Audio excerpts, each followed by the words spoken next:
Mardi 4 mars 2025, ladies and gentlemen, bienvenue au nouveau numéro de l'émission Afro Diaspora Gospel. Oh là là, j'espère que vous m'avez tellement manqué. Ah, on s'est manqué comme d'habitude, mais aujourd'hui on est là, spécial mois de mars, mois de la femme, vous le savez très bien. Ça s'annonce très bien aujourd'hui. Déjà, nous sommes les 4, nous sommes au mois de la femme. En tout cas, préparez-vous, et je vous rassure qu'il y aura beaucoup de femmes qui vont défiler ici. On va discuter avec eux. J'espère que d'ici la semaine prochaine, je vais déjà vous annoncer les thèmes de l'année pour ce mois de la femme de 2025. Une fois de plus, vous êtes le bienvenu, chers auditeurs et internautes. Depuis partout, vous êtes en train de nous suivre. Pourquoi ne pas vous remercier? Je l'ai toujours dit d'ailleurs. C'est grâce à vous qu'on est là. Sans vous, on n'allait jamais exister. Alors, partagez le lien comme ça. Je vais vous montrer mon invité d'aujourd'hui. Alors, vous partagez les liens. Vous le savez très bien comment ça se passe. Partagez le lien comme ça, on va décoller ensemble. Ladies and gentlemen, en direct de la radio Afro Diaspora, comme ça a été annoncé partout dans les réseaux sociaux. Aujourd'hui, je suis avec l'homme dédié. Bien sûr que c'est le mois de la femme d'accord. Mais aujourd'hui, on commence d'abord avec des hommes, donc vos femmes, hommes, n'est-ce pas? Alors, c'est comme ça qu'on va démarrer ce mois avec un homme dédié, l'évangéliste Fortune Niembo. Bonjour. Bonjour. J'espère que j'ai bien prononcé les noms. L'évangéliste Fortune Niemba. Niemba, j'ai mis O. Désolé, en tout cas, comme vous l'avez remarqué, ça a été annoncé partout dans les réseaux sociaux aujourd'hui. Nous sommes avec l'évangéliste Fortune Niemba. Donc, on va beaucoup discuter. Vous le savez très bien, il y a des sujets thématiques pertinentes avec lesquels on va aborder avec notre évangéliste. Bonjour, évangéliste. Bonjour. Vous allez très bien? Par la grâce de Dieu, nous allons très bien. Santé, ça va? Oui, tout va bien. Tension, glycémie? Il n'y a pas de tension. Non, mais c'est important. Quand vous savez, dans notre pays, il faut toujours en vérifier avant de faire des mouvements, hein, parce que tout peut arriver à quel moment? Oui, À n'importe quel moment, en fait. Oui, vous avez raison, mais par la grâce de Dieu, nous tenons les coups. Donc, la grâce de Dieu est sur nous quand même. Amen. Très bien, la grâce de Dieu est sur nous. Comme vous l'avez remarqué, je suis avec l'évangéliste. Bizarrement, je compte toujours des prophètes. Évangéliste est là, j'en profite également pour saluer le prophète H. Maniang avec qui on était l'autre fois. Prophète, nous vous saluons. Bon début du mois de mars à vous, prophète. Alors, évangéliste, en tout cas, sentez-vous très à l'aise. Nous sommes la radio Afro Diaspora, nous vous accueillons. C'est comme ça que ça se passe ici, chez nous. Alors, avant que nous puissions démarrer le tout, un mot pour Afro Diaspora, les cadres qui vous accueillent, cher évangéliste. Ok, je dis premièrement merci. Merci parce qu'il y a un chaleureux accueil ici et je crois qu'il y a du professionnalisme. Et merci pour l'invitation. Nous sommes là et nous allons passer de très bons moments ensemble. D'accord, ça c'est très bien. Alors prophète, pour certaines personnes, peut-être c'est pour eux la toute première fois de vous recevoir chez eux à la maison. Alors pour ceux qui auront besoin d'en savoir plus concernant évangéliste, qui êtes-vous? Je suis l'évangéliste Fortune, je suis enfant de Dieu comme tout le monde et je suis berger de ministère, rassemblement de mon ministère en sigle Rama. Voilà un peu si je peux parler avec l'exactitude à ma personne. Très bien. Donc vous servez, vous avez votre propre ministère, vous servez dans une église, comment? On aimerait avoir ce détail. Oui, je suis berger du ministère, j'ai le ministère que le Seigneur m'a donné et je suis aussi dans mon église respective où je sers parce que c'est là que je suis consacré par mon père spirituel comme étant évangéliste du Seigneur. Ok. Au fait, ça dérange pas une fois vous avez votre ministère et puis vous servez dans une église, ça ne dérange pas? Ça ne dérange pas quand vous comprenez la vision, vous comprenez c'est par quoi Dieu vous appelle et le Père aussi comprend la vision et donc c'est un peu ça. Quand la vision est claire, vous n'avez pas de dérangement parce que vous êtes en train de faire non par rapport à vos sentiments, mais par rapport à ce que Dieu veut de vous en fait. Ce que Dieu veut de nous, c'est que nous puissions marcher dans cette directive et nous sommes là pour respecter l'insigne de l'Éternel. Très bien. Est-ce que vous reconnaissez que le ministère est différent de l'Église? Oui, le ministère est différent de l'Église. On parle du ministère, on parle de l'Église, il y a une différence là-dessus. Je sers dans une église comme étant évangéliste, mais je suis berger dans le ministère. Donc l'Église, c'est là qu'on trouve les 5 ministères. On trouve tout et tout. Mais le ministère, nous sommes un ministère non assis. La raison de ma présence ici, je parlerai aussi comment est-ce que le Seigneur veut nous faire quitter un ministère non assis pour devenir dans quelques jours un ministère assis. Et nous allons un peu en parler pour édifier et parler par rapport à l'éclaircissement de des différences que nous venons d'étaler entre l'Église et les ministères. N'est-ce pas que le ministère, c'est le début d'une église? Parce que ça commence toujours comme ça et après, on va dire, bon, désormais, nous sommes maintenant une église et je serai plus attaché à mon église habituelle et puis voilà, ça commence toujours comme ça, évangéliste. Quand vous dites que ça commence toujours comme ça, j'ai tendance à... Non, mais quand même, on ne peut pas nier, non, Oui, évangéliste. c'est pour cela que je suis en Tu es train bien, de on est bandara quand même. Oui, vous avez donc, lorsque les gens disent Toye bien mon ndenge banda, Ouais. c'est dans ça que je trouve un peu ces côtés charnels, au fait. Ok. Hein? Parce que nous, étant qu'enfants de Dieu, nous ne devons pas marcher par rapport à notre sentiment, par rapport à notre vision, mais par rapport à la vision de Dieu. Un enfant de Dieu, c'est celui qui subit la volonté parfaite de Dieu. Moi, je ne suis que là pour subir ce que Dieu veut de moi. Et je dois marcher par rapport à ce que mon Créateur veut de moi. Et quand on dit que le ministère est Bandara Bongo et tout, là, peut-être, je ne sais pas, peut-être il y a eu des gens qui ont dit ça, mais moi, c'est que je sais et que nous ne devons pas marcher selon ce que les hommes disent, nous devons marcher ce que Dieu veut de nous. Et si Dieu veut de nous qu'un jour que nous devenions une église, pourquoi pas? Et si Dieu ne veut pas, pourquoi pas rester dans cette phase, rester dans cette direction? Donc voilà un peu si je peux dire. Vous reconnaissez que cette affaire de ministère, ça cause beaucoup de problèmes aux églises. Pourquoi je dis ça? Et comme je venais de le dire tout à l'heure, ça pouvait commencer comme ça, d'accord? Et puis à un moment, et on voit, faut commencer à arracher le fidèle des églises pour vous rejoindre. Voilà pourquoi ça dérange souvent. Ok, oui, vous avez raison. Nous avons vécu plusieurs de ces choses. Nous avons vécu, pas vivre dans mon église, mais je le vois dans d'autres églises. Mais si je peux dire, moi, je suis déjà j'ai un ministère plutôt, et je suis berger d'un ministère où il y a plus de 100 personnes. Et il n'y a aucun membre de mon église qui est dans mon ministère. Aucun membre de mon église qui est dans mon ministère. Mais des églises d'autrui, quand même, ils se retrouvent là. Non, je pourrais pas dire ça. Je pourrais pas dire ça parce que on attend tout le monde. Il y a mes fils et mes fils spirituels dans mon ministère. Et nous sommes en train de marcher par rapport à la vision. Vous savez, quand je vous ai dit qu'il n'y a aucun membre de mon église, ce n'est pas parce que je suis mauvais ou bien non, c'est parce que moi-même, je me suis inculqué ça. Parce que vous voyez, mon père spirituel s'est déjà bâti pour avoir ses fidèles. Et moi, je suis son fidèle et je ne pourrais pas encore faire prendre ces fidèles, les ramener là-bas. De mon côté, je dois travailler étant qu'évangéliste et gagner les âmes. Et c'est ce que je fais parce que nous n'étions pas 100, voire même au-delà. On était peu, il y avait 3, 4, mais j'ai gagné par la grâce de Dieu. Et Dieu m'a envoyé les âmes et nous sommes en train d'avancer et voir comment est-ce que Dieu nous amènera dans l'avenir. D'accord, ça c'est très bien. Donc si on comprend, votre ministère compte plus de 100 membres. Oui. Est-ce qu'on peut applaudir pour l'évangéliste?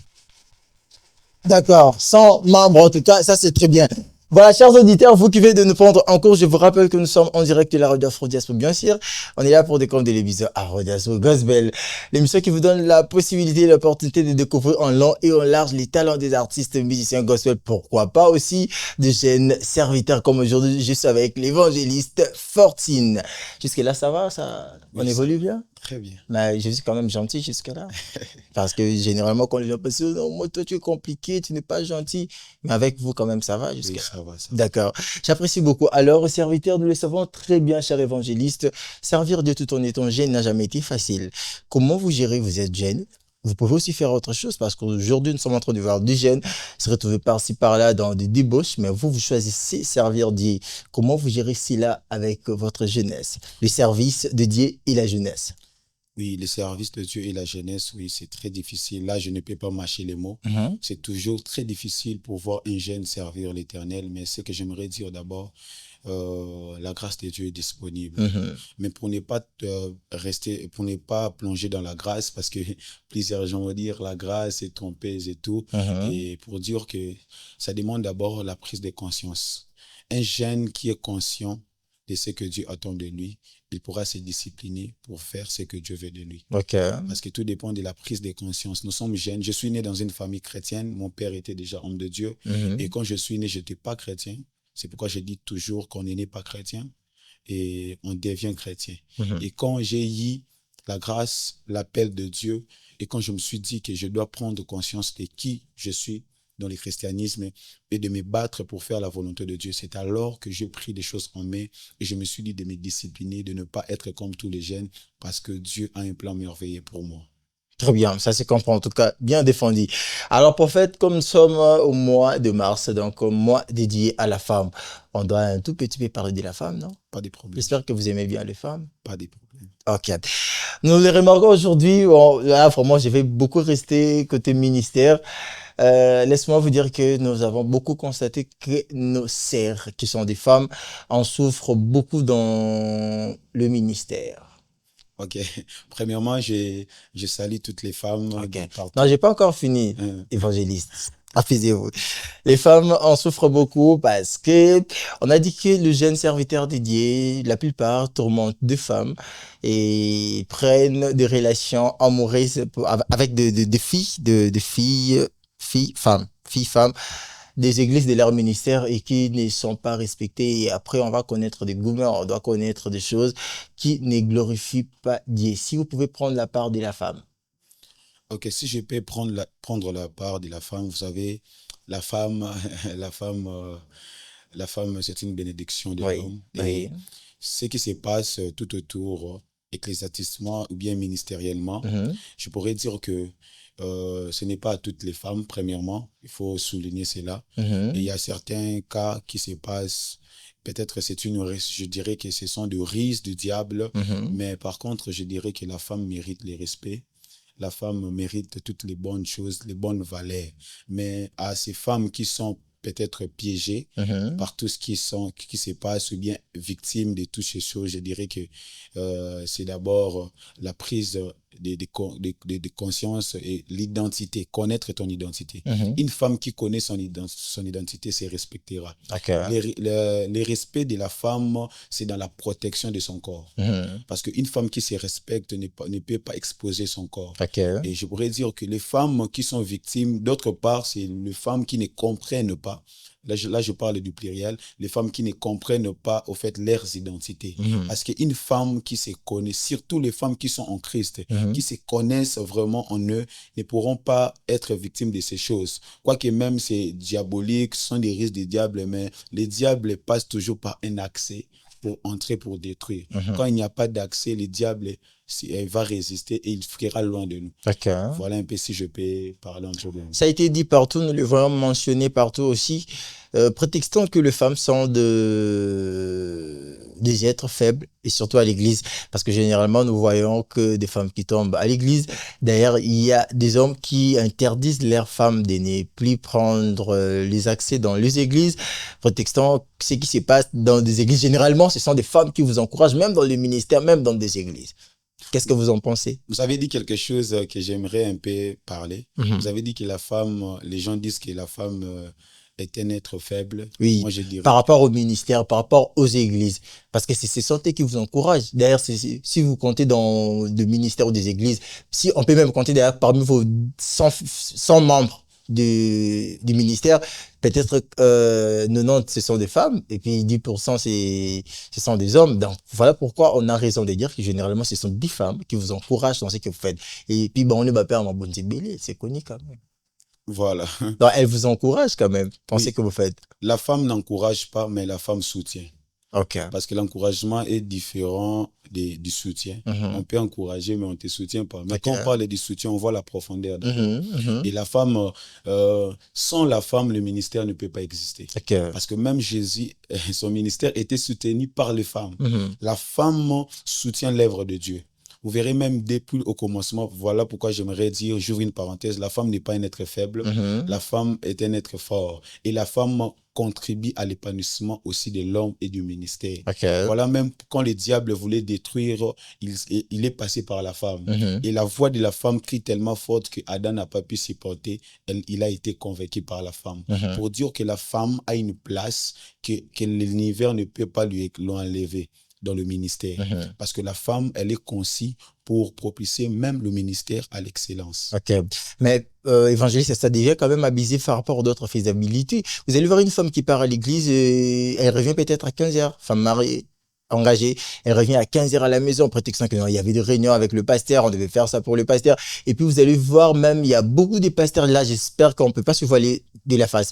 Il y a plusieurs pasteurs qui gâchent aujourd'hui de mariage et même de relations de fiançailles par rapport à leur faisabilité. Parce que là, tout à l'heure, vous venez de parler de soutien. Alors, c'est le genre de soutien qu'on peut toutefois avoir dans vos ministères, c'est ce que vous réclamez. On peut soutenir, oui, mais quand ça devient abusif, pardon, là, c'est plus intéressant quand même.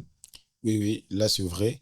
Et je suis vraiment très choqué par ce genre de faits qui se passent actuellement dans nos églises respectives. Oui. Mais ce que je pourrais dire aussi aux femmes. Vous allez voir une femme qui respecte beaucoup le pasteur que son mari à la maison. Oui, oui, ça se passe. Mais en réalité, en vrai dire, les respects là, je ne pourrais pas dire que la femme, les respects que la femme peut donner au pasteur, c'est par rapport à l'homme de Dieu qu'il est.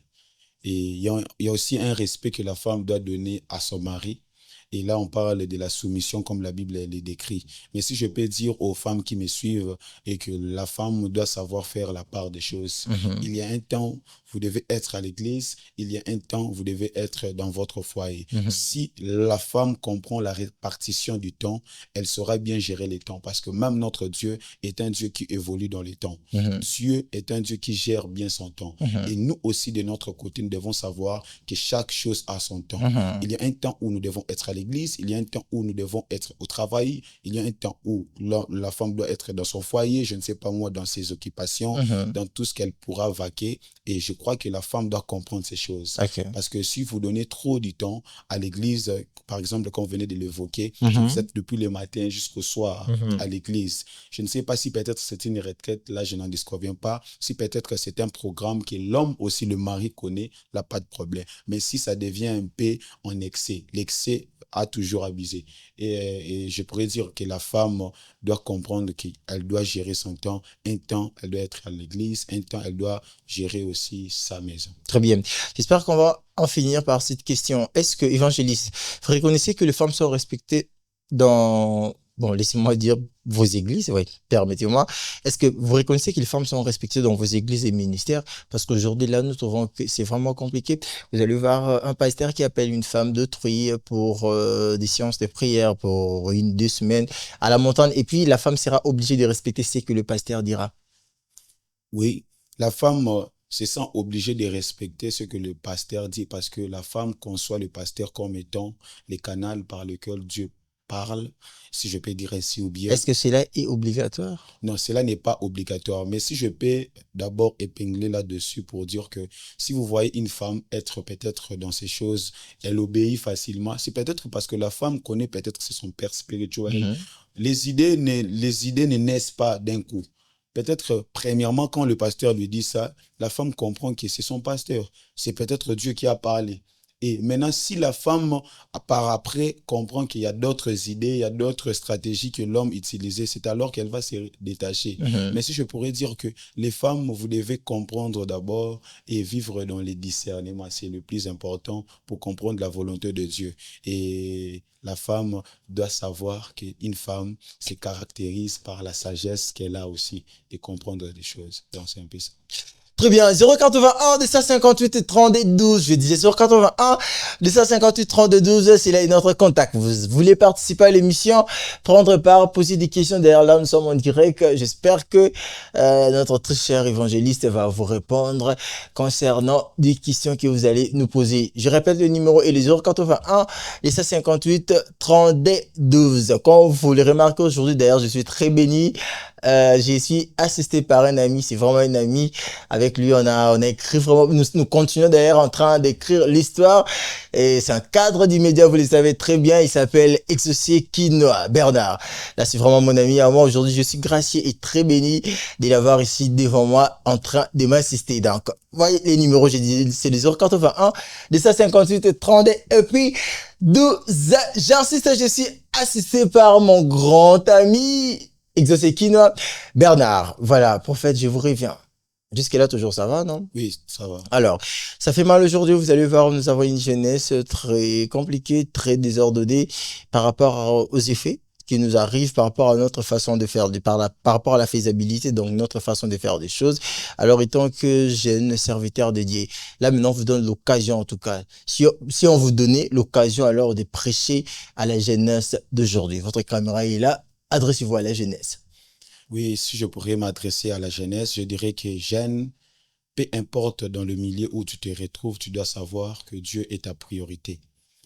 La jeunesse, ce n'est pas facile, c'est une étape de vie où le diable peut passer pour détruire toute une vie. Mais j'aimerais dire, la jeunesse, n'oubliez pas Dieu. N'oubliez pas Dieu, s'il vous plaît. Vous êtes jeune, vous êtes en train de me suivre. Faites de Dieu votre priorité. Souffrez avec Dieu et Dieu a un plan merveilleux pour la jeunesse. La jeunesse, c'est l'espoir d'aujourd'hui, c'est la force d'aujourd'hui et c'est la jeunesse qui bâtit l'avenir. Jeune, peu importe là où tu es, j'aimerais te dire, ne te laisse pas influencer par les siècles présents. Romains 12, la Bible nous dit ceci, ne vous conformez pas au siècle présent. Je vous en supplie, bien-aimés, vous devez être un jeune qui est capable de comprendre Dieu par rapport à ta vie. Qu'est-ce que Dieu veut de toi? C'est que Dieu veut de la jeunesse et que nous puissions être des jeunes capables d'apporter l'évangile, de pratiquer l'évangile et par-dessus tout de dépeupler l'enfer pour peupler le royaume de Dieu. Vous êtes jeunes, ne cédez pas aux situations actuelles. Ne cédez pas à la pression du diable. Ne cédez pas peut-être aux influences démoniaques que le diable est en train de libérer dans cette période. Vous devez être de jeunes capables de ne pas avoir ce que les autres ont, mais de porter la gloire de Dieu en vous. Le plus important, ce n'est pas d'être grand devant les hommes, mais le plus important, c'est être grand devant Dieu. Jean-Baptiste était grand devant Dieu, mais Jean-Baptiste n'était pas dans de miracles, de prophéties ou quoi que ce soit, mais Jean-Baptiste obéissait à la voix de Dieu. L'obéissance peut sembler difficile, mais elle engendre toujours de bons fruits. Vous êtes jeunes, vous êtes l'espoir. Vous êtes jeunes, vous êtes vraiment une fondation qui peut bâtir de grandes choses. C'est pourquoi ne cédez pas, je le répète, ne cédez pas. Je sais que ce n'est pas facile par rapport à la situation, par rapport à vos manques, mais j'aimerais dire à une personne, même quand il n'y a pas de dollars dans la poche, même quand il n'y a pas de bijoux, même quand il n'y a pas des iPhones, mais quand il y a Jésus dans notre cœur, Jésus peut nous apporter tout ce dont nous avons besoin. Le plus important, ce n'est pas la précipitation, mais le plus important, c'est être dans la bonne direction. Nous devons savoir que si nous sommes dans la bonne direction, peu importe l'élan par lequel nous sommes en train d'avancer, nous arriverons dans notre destination. Jeunes, vous devez comprendre que Dieu a besoin de vous, Dieu a besoin de nous. Nous devons être des jeunes exemplaires partout où nous serons. Nous devons laisser des traces indélébiles de l'amour de Dieu dans nos vies et dans la vie de ceux qui vont nous précéder. Que Dieu nous bénisse. Merci beaucoup, évangéliste. Un évangéliste qui va nous amener auprès du Père quand tu vois, tu sais. Félicitations pour ça. Merci. Donc, vous prenez vraiment votre temps pour méditer et puis retenir tout ce que vous venez de dire. Là, c'est intéressant. Oui, mais quand on est déjà évangéliste, vous devez être ami de la parole de Dieu et pratiquer par-dessus tout. Ok. Ça, c'est très bien. Alors, évangéliste, si on doit parler de la foi, quand on parle de la foi, ça vous dit quelque chose? Oui, j'aime la foi, j'aime beaucoup la foi et ça fait partie par rapport à la vision que Dieu m'avait donnée. Dans mon ministère, nous avons 3 thèmes que Dieu nous a donnés depuis longtemps. Okay. C'est l'amour, l'obéissance et la foi. Okay. Donc, j'aime beaucoup la foi. Ok. Donc, comment vous définissez la foi? Si je peux définir la foi, je vais définir la foi par rapport à la Bible. Hébreux 11:1, il est écrit: la foi est une ferme assurance des choses qu'on espère, une démonstration de celles qu'on ne voit pas. Là, c'est bibliquement parlant. Oui. Mais si je peux parler de la foi, et je dirais la foi, c'est la monnaie du ciel. Okay. C'est la foi qui nous permet d'avoir les ressources du ciel. Lorsque une personne se présente dans une boutique pour acheter, la personne aura besoin d'avoir un billet pour donner afin que celui qui vend donne la marchandise voulue. Et nous, si nous voulons avoir quelque chose venant de Dieu, nous devons donner la monnaie qui s'appelle la foi. Okay. Et la foi permet la transaction entre les divins et les terrestres. La foi, c'est les ponts qui rattachent l'humanisme à la divinité. Donc, si je peux définir la foi, voilà un peu. Quelle définition, la foi, c'est la monnaie du ciel. Oh là là là là, je retiens quand même ça me retient beaucoup. Alors, dis-moi, prophète, comment est-ce qu'on peut détecter la personne qui a la foi? Est-ce que cela est reconnaissable, cela est remarquable? Oui, une personne qui a la foi, oui. Les caractéristiques de la foi, c'est se révèle premièrement quand vous voyez une personne qui met d'abord Dieu au centre. Une personne qui peut avancer même quand il ne voit rien. Une personne qui peut pratiquer, toucher quand même elle a des pertes de sang. Si je parle de ça, je suis dans Luc chapitre 8, le verset 43. L'histoire à la femme à la perte de sang. Elle saignait pendant 12 ans. Elle a dépensé tous ses biens avec le médecin, je ne sais pas moi qui. Mais quand elle est allée, elle a touché les bords de vêtements de Jésus. Donc, la foi, c'est la pratique. La foi, c'est la démonstration. La foi, c'est de quitter la théorie et être pragmatique. Parce que la foi ne se repose pas que dans la réclamation ou bien dans la proclamation. La foi se repose dans la démonstration. Vous pouvez avancer même quand les choses n'avancent pas. La foi, c'est la folie pour les païens. Même quand quelqu'un ne voit rien en toi, mais toi-même, tu vois quelque chose en toi. Même quand il n'y a rien de concret, même quand la réalité te dit le contraire, mais toi, dans la vérité de ta foi, tu sais que l'Éternel est avec toi et tu vas arriver. Voilà un peu les caractéristiques de la foi.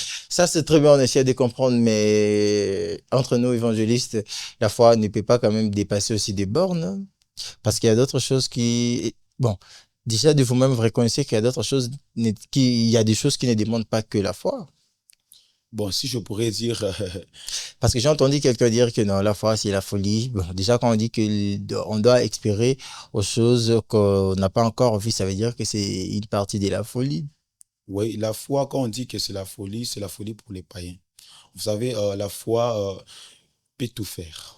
Si je peux vous répondre, parce que la Bible dit ceci, la Bible dit, si vous avez la foi comme un grain de sénévé, vous direz à cette montagne, ôte-toi de là et jette-toi de l'autre côté, tu verras s'accomplir. Amen. Vous voyez, la Bible dit ceci dans Hébreux chapitre 11, le verset 6, or sans la foi, il est impossible de lui être agréable, car il faut que ceux qui cherchent l'Éternel croient qu'il existe et il est le rémunérateur de ceux qui les cherchent. Amen. Or, la Bible dit, sans la foi, il est impossible d'être agréable à Dieu. Or, si on n'est pas agréable à Dieu, on ne peut rien avoir de Dieu. Mais si on est agréable à Dieu, on peut tout avoir de Dieu. C'est pourquoi la foi peut tout accomplir.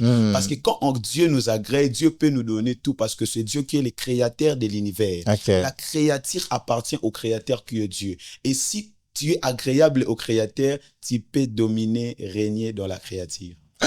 Ah! Évangile. Aujourd'hui, pour faire boy, n'ami sabat. Aujourd'hui.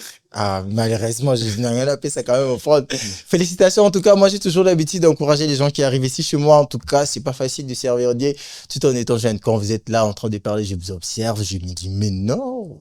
Félicitations quand même. Merci. Ce qui n'est pas facile. Alors, j'espère qu'on a eu le temps de comprendre concernant la foi, en tout cas.